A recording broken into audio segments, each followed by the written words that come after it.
One of the structural growth themes we target in China is manufacturing upgrades. This captures China's move up the value chain, where Chinese companies are contributing to more of the value add across various industries.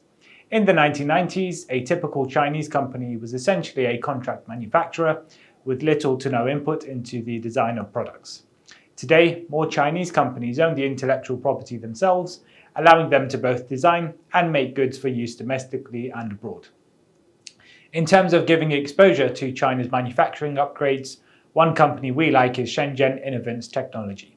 It makes industrial automation equipment and is therefore involved in factory automation, electric vehicles, and urbanization. Inovance has been taking market share from foreign firms in China as the quality of its products has improved.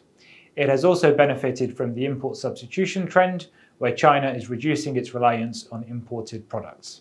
Inovance has a good track record of identifying new areas of growth and expanding profitably while using its capital efficiently. It's yet another reason why we think investors should have a more positive sentiment towards China for the long run.